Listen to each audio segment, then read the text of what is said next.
Sabe, tem um crime que aconteceu há mais de 30 anos e que chocou os Estados Unidos.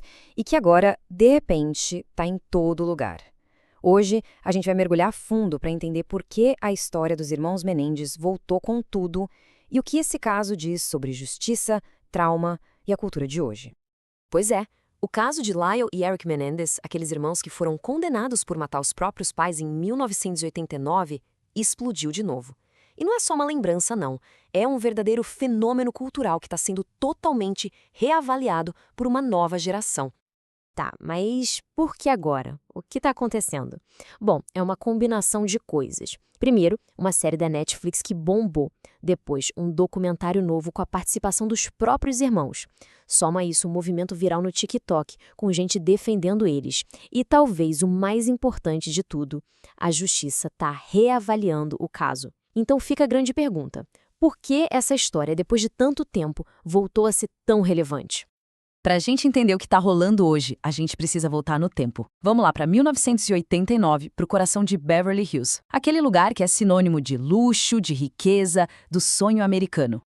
Naquela época, o público adorava um filme de terror, sabe? Tipo Devorado Vivo, de 76.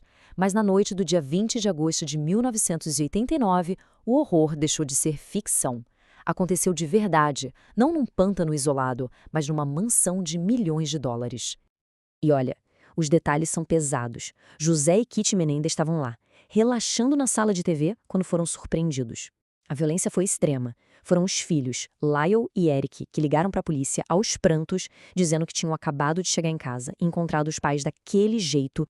A brutalidade era tanta que chocou até os policiais mais calejados.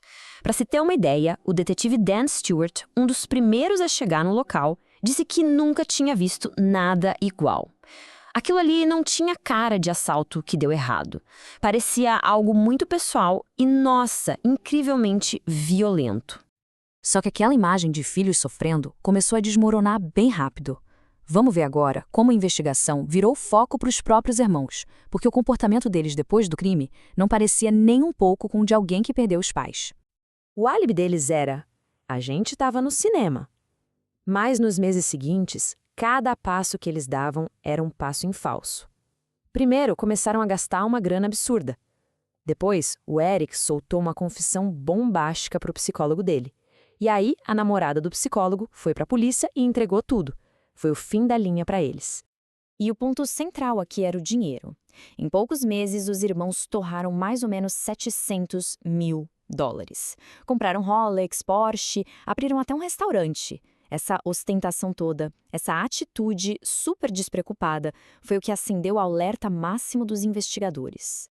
Com os irmãos presos, o palco estava montado para um dos julgamentos mais midiáticos da história dos Estados Unidos.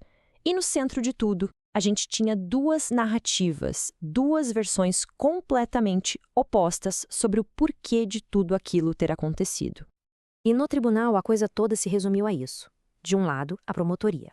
A história deles era de pura ganância. 2 filhos mimados que mataram para botar a mão numa herança de $14 milhões. Do outro lado, a defesa, com uma história aterrorizante de abuso constante, dizendo que os irmãos mataram por medo de serem mortos pelo próprio pai. Esse primeiro julgamento foi um verdadeiro espetáculo. Passava ao vivo na TV. O país inteiro parou para assistir os depoimentos emocionados dos irmãos. E o resultado? Deu em nada. Os 2 júris, um para cada irmão, não conseguiram chegar a um acordo. A história de abuso que a defesa contou foi forte o suficiente para criar uma dúvida na cabeça das pessoas. Bom, como o primeiro julgamento terminou nesse impasse, a promotoria decidiu tentar de novo. Só que dessa vez, as regras do jogo iam ser bem diferentes. E o resultado também seria muito mais definitivo. No segundo julgamento, o juiz fez 2 coisas cruciais. Primeiro, proibiu as câmeras. Segundo, ele limitou muito as provas sobre o abuso que a defesa podia apresentar. Sem a pressão da mídia e com foco total na noite do crime, não demorou muito. Os júris consideraram Lyle e Eric culpados. E a sentença foi a mais pesada possível: prisão perpétua, sem chance de sair. Eles passaram mais de 20 anos presos, mas em presídios diferentes. Imagina 20 anos sem contato. Mas em 2018, o Lyle foi finalmente transferido para a mesma prisão que o Eric.